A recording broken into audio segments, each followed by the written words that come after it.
In 1962, a man by the name Phil Knight decided to embark on a crazy journey, the name which we now know as Nike. Welcome to this Tuesday's episode of Yash Dubal's book club. The book we are reviewing today is Shoe Dog by Phil Knight. So he published a thesis when he was studying in Stanford, and that's when he found that how Japan actually went ahead and overtook Germany in making cameras. And then he felt that Japan could help him do same for shoes. He went to Japan fresh from school and met the company executives there. He struck a deal, and then the executives asked him, "What is the name of his company?" And at that time he was like, "Any guesses?" Wrong. Blue Ribbon. That's what he named his company at that time. And then on his way back, he did some globe trotting, and one of the stations was Greece. And over there, he sat in front of the temple of the goddess of victory, which was called Nike. When he came back to the US, he partnered with his coach Bowerman. Bowerman was too much involved in shoes, and he, along with his friend who was a podiatrist, used to experiment with shoes and make new shoes which would help athletes to perform better. So he then partnered with him with 51% stake, and then they moved further, and the company developed some problems with regard to cash flow, and then one of his employees by the name Woodle helped him come out of it. I read the exact words. Woodle rolled into the office, closed the door. He said he and his parents wanted to loan me $5,000 and they wouldn't take no for an answer. They also wouldn't tolerate any mention of interest. In fact, they wouldn't even formalize the loan with any sort of papers. Days later, I did something beyond imagining, something I did not think myself capable of doing.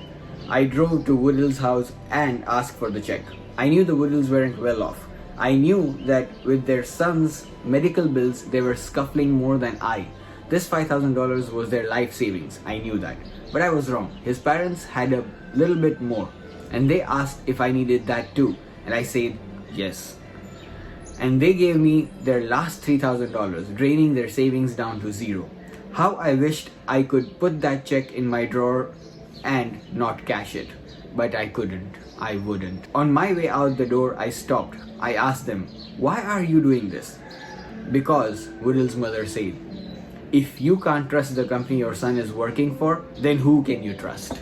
After a few years, his relations with the Japanese company went sour, and they had to close all deals, and he had to make huge changes. He then got into a deal with various other factories in Puerto Rico, Taiwan, and some in Japan, and then established a new company by the name, exactly, Nike.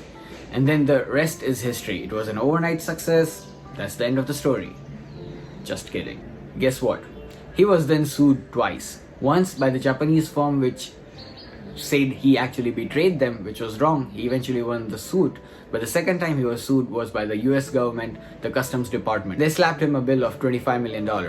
He ended up paying $9 million and got out of it, but he got to learn a lot in that process. He lived by the motto, grow or die.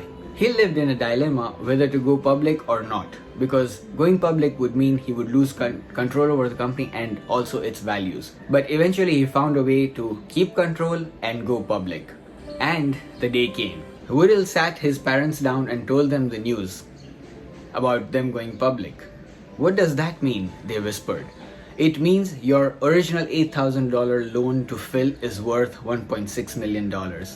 They looked at each other, looked at Woodle. "I don't understand," his mother said.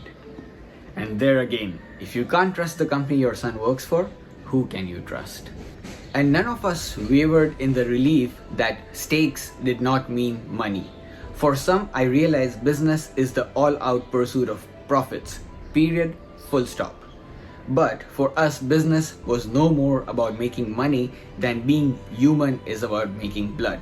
Yes, the human body needs blood. But that day-to-day business of human body isn't our mission as human beings. Similarly, money is equal to blood. So I have only touched the business aspect in this book, but this book has more. It's got stories about his life as a son, as a husband, and as a father. Usually we say be professional, but what do we mean by that? I think we hide the other emotional aspects of our life by saying be professional. I love this reading this book. It's really awesome. If you find time, just go ahead and read it. It's got a very nice vibe. So I would like to end with 5 key points which he has mentioned in the book. Don't settle for a job. Seek a calling. Know when to give up, but don't stop. The better you get, the bigger the bullseye. Luck may determine an outcome, but the harder you work, the better the outcome. And finally, have faith in yourself. Thank you for watching this. I hope you enjoyed this video. See you in the next one.